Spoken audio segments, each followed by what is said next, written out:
বীরসিংহে পালিত পণ্ডিত ঈশ্বরচন্দ্র বিদ্যাসাগরের ১৩৬তম তিরোধান দিবস। পণ্ডিত ঈশ্বরচন্দ্র বিদ্যাসাগরের ১৩৬তম তিরোধান দিবস যথাযোগ্য মর্যাদায় পালিত হলো তাঁর জন্মভূমি পশ্চিম মেদিনীপুর ঘাটাল ব্লকের বীরসিংহ গ্রামে। তিরোধান দিবস উপলক্ষে সকাল থেকে বিদ্যাসাগরের স্মৃতি বিজড়িত পুণ্যভূমিতে পর্যটক ও দর্শনার্থীদের ভিড় লক্ষ্য করা যায়। বীরসিংহের বিদ্যাসাগর স্মৃতি মন্দিরে বিদ্যাসাগরের মূর্তিতে মাল্যদান করে শ্রদ্ধা নিবেদন করেন পশ্চিমবঙ্গ বিধানসভা স্পিকার রথীন্দ্র বসু। এরপরে স্মৃতি মন্দিরের সংগ্রহশালায় ঘুরে দেখেন বিদ্যাসাগরের ব্যবহৃত বিভিন্ন আসবাবপত্র, বই সহ সংরক্ষিত নানা স্মৃতি বিজড়িত সামগ্রী। অন্যান্য বছরের মতো এবছরও তিরোধান দিবস উপলক্ষে আগত পর্যটক ও দর্শনার্থীদের জন্য খিচুড়ি প্রসাদের ব্যবস্থা করা হয়। পাশাপাশি বিদ্যাসাগর ভগবতী বিদ্যালয়ে আয়োজন করা হয় বিদ্যাসাগরের জীবন, কর্ম, সমাজ সংস্কারে তাঁর অবদান নিয়ে আলোচনা সভার।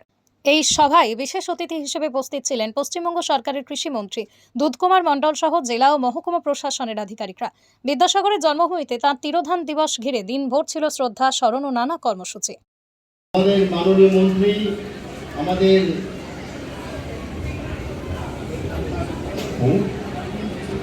এডিএম আছেন, এসডিও আছেন, পুলিশের আধিকারিক আছেন, আমার বন্ধু স্থানীয় ভাই বিধায়করা আছেন, সবাইকে আমি আন্তরিক কৃতজ্ঞতা অভিনন্দন জানাচ্ছি। এবং আপনারা যারা বিভিন্ন জায়গা থেকে এসেছেন সবাইকে আমি যথাযথভাবে আমার শ্রদ্ধা এবং ভালোবাসা জানিয়ে সংক্ষেপে দুটো কথা আমি বলার চেষ্টা করব, যে কথাটা আমার মনের কথা, অর্থাৎ ভেতরে যা আছে সেটাই আমি বলার চেষ্টা করব।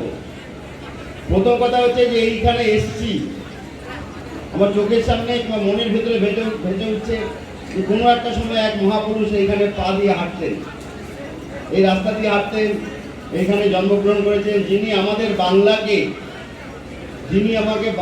বাংলাকে একটা উচ্চ স্থানে নিয়ে গেছে। সেরকম মানুষ ঈশ্বরচন্দ্র বন্দ্যোপাধ্যায়। পরবর্তী সময়ে তার নাম হয়েছিল ঈশ্বরচন্দ্র বিদ্যাসাগর। মানুষ তাকে ভালোবেসে বিদ্যাসাগর উপাধি দিয়েছিল, অর্থাৎ তিনি বিদ্যার সাগর ছিলেন। কিন্তু সেটা শোনার আগে কিংবা সেটা জানার আগে আমার মনে হচ্ছে একটা মানুষ এখান থেকে হাঁটতে হাঁটতে কলকাতা শহরে গিয়ে সে পড়াশোনা করেছে এবং ওই জায়গাটায় নিজেকে পৌঁছতে পেরেছে। তখন তো রাস্তাঘাটে এই অবস্থা ছিল না, যানবাহন ছিল না। এবং আমরা ছোটবেলায় কি পড়েছিলাম যে উনি মাইলস্টোন, যে রাস্তার মধ্যে যে মাইলস্টোন থাকে সেই মাইলস্টোন দেখতে দেখতে ওই ইংরেজি হরফ শিখেছিলেন, অর্থাৎ ইংরেজি যে অক্ষরগুলো তিনি সেটা তার বাবার কাছে শিখেছেন। এইরকম মেধাসম্পন্ন মানুষ ছিলেন। তো এই মানুষের যে জায়গা, যে জন্মস্থান, সেটা হচ্ছে পবিত্র ভূমি। আমরা সেই পবিত্র ভূমিতে এসেছি। আপনারা খুব ভাগ্যবান যে আপনারা এই পবিত্র ভূমির আশেপাশে সবাই থাকেন। তো এই জায়গাটায় এসে একটা কথা মনে পড়ছে যে আমাদের বাংলা হারিয়ে যায়নি, আমাদের বাংলা আছে, পশ্চিমবঙ্গ আবার আগামী দিনে আসবে। আর এইটা বিশ্বাস আমাদের মনে আনতে হবে এবং যেটা হবেই। আমি ছোট্ট একটা কথা বলছি, বেশি কথা বলবো না। আমাদের মাননীয় মন্ত্রী আছেন, আমরা সমসাময়িক একসাথে বহু কাজ করেছি। আমি শুধু বলবো যে স্বাধীনতার প্রায় ৮০ বছর হতে চলল।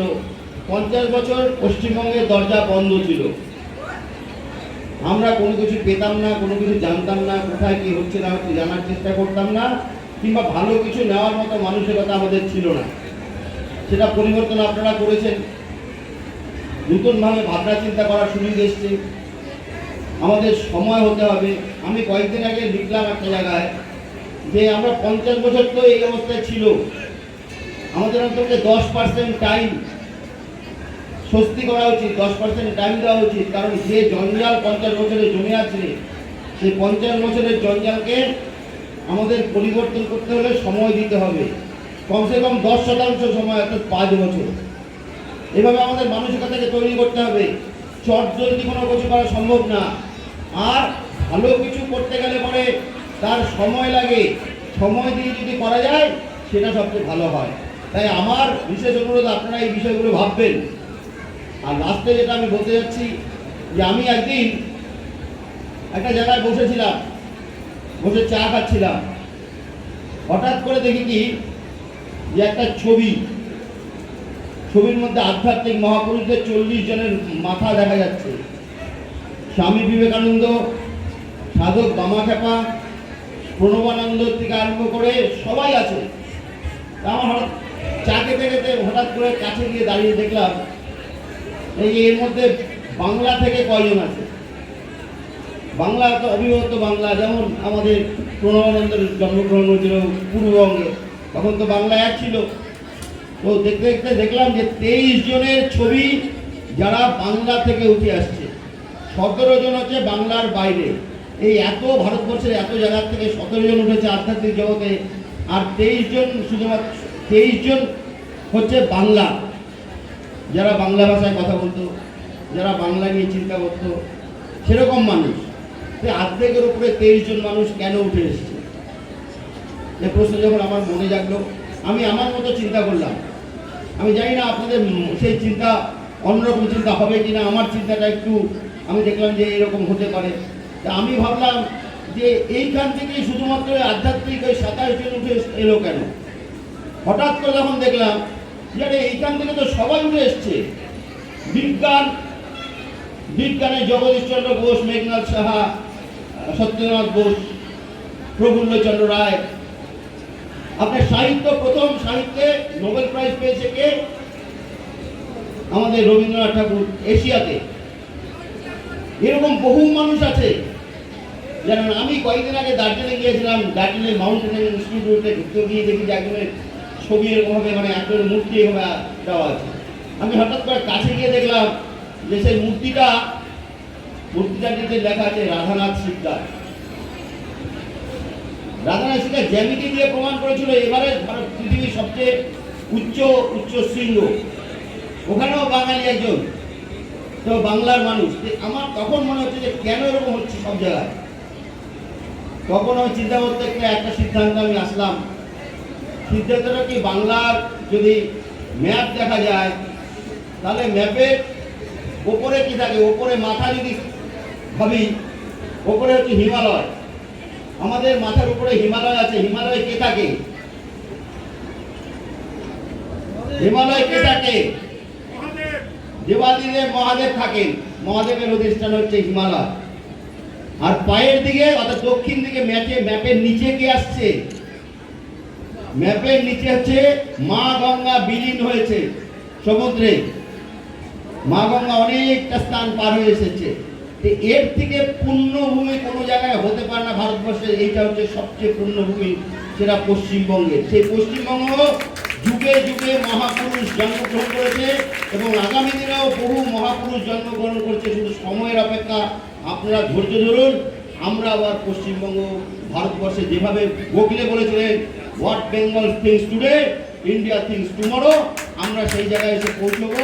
শুধু ধৈর্য ধরুন, আপনার ভালো চিন্তা করুন, আপনাদের আগামী প্রজন্ম ছেলেমেয়েদের কথা চিন্তা করুন, তারা যদি বিপদে না যায় সে চেষ্টা করুন। এইটুকু আমার বলার ছিল। আপনারা ভালো থাকুন, সুস্থ থাকুন। আগামী দিন আমি থাকি বা না থাকি, আপনি থাকি বা না থাকেন, পশ্চিমবাংলার যে আগামী প্রজন্ম যাতে গর্ব করে বলতে পারে যে আমরাই ভারতবর্ষকে দিশা দেখাচ্ছি। ধন্যবাদ, ভালো থাকবেন। কৃষিকাজের মধ্য দিয়ে বাংলার নতুন শিক্ষক আনার যে দায়িত্ব আমাদের ঘরে বর্ষিত, দায়িত্ব অর্পিত হয়েছে সরকারের পক্ষ থেকে, আমরাও সেই কাজটাকে যেন সুন্দর করে করতে পারি। বাংলার কৃষিকাজের সঙ্গে যুক্ত মানুষ, যারা কৃষক পরিবার আছে, যারা শ্রমজীবী মানুষ আছে, যাদের অন্নদাতা বলা হয়, যারা সারা ভারতবর্ষের মুখে অন্ন তুলে দেন, মাথার ঘাম পায়ে ফেলে দিনরাত পরিশ্রম করে যারা রাষ্ট্রের পক্ষ থেকে এই কাজটা করছেন, রাষ্ট্রের হয়ে এই কাজটা করছেন, যারা সব থেকে বঞ্চিত, যারা অনেকভাবে ক্ষতিগ্রস্ত, যারা অনেকভাবে নিষ্পেষিত বলা যায়, সেই মানুষগুলোর জন্য দাঁড়িয়ে তাদের পাশে থেকে একজন মন্ত্রী হিসেবে সেই দায়িত্বটুকু পালন করার প্রতিজ্ঞা নিয়েছি।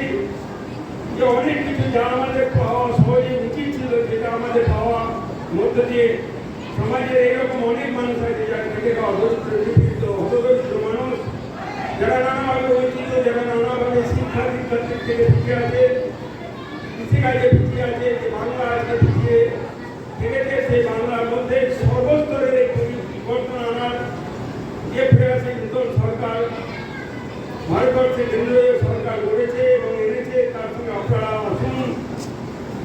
আমরা যাতে বাংলার এক নতুন পরিবর্তন, নতুন এক ব্যবস্থাকে মানুষের কাছ পর্যন্ত পৌঁছে দিতে পারি, শিক্ষায়, স্বাস্থ্য পরিষেবায়, আইন পরিষেবায়, সব দিক থেকে যদি সেই ব্যবস্থা আমরা মানুষের কাছে তুলে দিতে পারি, পৌঁছে দিতে পারি, আর সেই ব্যবস্থা আমরা যদি সরকারের মাধ্যমে লাগু করতে পারি, তাহলে হয়তো আমাদের কিছু দায়িত্ব পালন করার সার্থক হবে। আমি এটা মনে করি। আমরা অনেক বিদ্যালয়ে দেখেছি যেখানে মাত্র শিক্ষক একজন, ছাত্র সংখ্যা কমছে। প্রাথমিক বিদ্যালয়ে ছাত্রদেরকে যাওয়ার থেকে মানুষ আজকে যেখানে বেসরকারি স্কুল সেখানে ছেলেদেরকে পাঠাচ্ছে, কারণ বিদ্যালয়গুলোতে শিক্ষা ব্যবস্থার পরিকাঠামো খুবই দুর্বল। কিছু কিছু নামকরা স্কুল আছে যেখানে স্কুলে আজকে মাস্টারমশাইরা দিয়ে পড়াশোনা পাঠদান করান, যার ফলে সেই স্কুল সেই এলাকার মধ্যে একটা যোগ্য জায়গায় আছে এবং সেই বিদ্যালয়ের সুনাম অনেক দূর পর্যন্ত। কিন্তু নাম ভুললে দেখা যায় প্রাথমিক বিদ্যালয়ের মধ্যে পশ্চিমবাংলার শিক্ষা ব্যবস্থার যে হাল তা অত্যন্ত জরুরি। আমি একটা বিদ্যালয়ের সঙ্গে যুক্ত ছিলাম, সেটা বেসরকারি সরস্বতী শিশু মন্দির, আপনার জানেন, ভারতীয় ভাবধারায় পরিচালিত অখিল ভারতীয় শিক্ষা সংস্থান বিদ্যালয় পরিচালিত পশ্চিমবঙ্গ বিদ্যালয় পরিষদের শিক্ষা যোজনা সরস্বতী শিশু মন্দির। আমরা দেখছি সরকারি স্কুলে ছেলেরা যায় না, বেসরকারি স্কুলে সেখানে সংস্কারমূলক শিক্ষা পাঠদান দেওয়া হয়। যে পাঠদানের মধ্য দিয়ে অভিভাবকরা অত্যন্ত আনন্দিত হন, কিন্তু সরকারি স্কুলগুলোতে সেই শিক্ষা হাল কিন্তু খারাপ। সেই জায়গাটাকে ফেরাতে হবে। এত সরকার সেই বিদ্যালয়ের শিক্ষক রেখেছে, বিদ্যালয়ের গৃহ রেখেছে, ব্যবস্থা আছে, এখন তো খাদ্য আমরা যেন মিড ডে মিলও চালু হয়েছে, কিন্তু আমাদের পাঠদানের অবস্থাটা এতই অপ্রতুল এবং ত্রুটিযুক্ত, সেখানে সেই বিদ্যালয়গুলোতে ছাত্র সংখ্যা কম, পঠন পাঠন হচ্ছে না। ঈশ্বরচন্দ্র বিদ্যাসাগর সেরকম বিদ্যালয় দেখতে চাননি, সেই ব্যবস্থাও দেখতে চাননি, কিন্তু বাংলার আর্থসামাজিক পরিবেশ এবং পরিকাঠামো যেভাবে বলতে দিয়েছে সরকার এবং তাদের অপ্রতুল চিন্তা ভাবনা এবং দেশকে এগিয়ে নিয়ে যাওয়া শিক্ষায়, সেখানে কোথাও ফাঁকি ছিল, সে কারণে আমরা আজকে পিছিয়ে থেকেছি। সেটা আমাদের এগিয়ে যেতে হবে। আমাদের লক্ষ্য ছড়ে এই মন্ত্র নিয়ে আমরা বাংলাকে এগিয়ে নিয়ে যাবো সব দিক থেকে। যেখানে আছি, যে দায়িত্বে আছি, শিক্ষকদের সেই দায়িত্ব পালন করতে হবে। আপন দায়িত্ব যদি আমরা পালন করি, যেটা বিদ্যাসাগর করে দেখিয়েছেন নিজের জীবনে, নিজের ছেলের সঙ্গে বিধবা বিবাহ প্রচলন দিয়ে করেছেন, সেই জন্য আমাদেরকে নিজের দায়িত্ব পালন করতে হবে এবং সেই দায়িত্ব পালন করলেই তবে আমরা সবাই মানুষকে আমাদের এই পথ অনুসরণ করার জন্য আহ্বান জানালে সেটা সার্থক।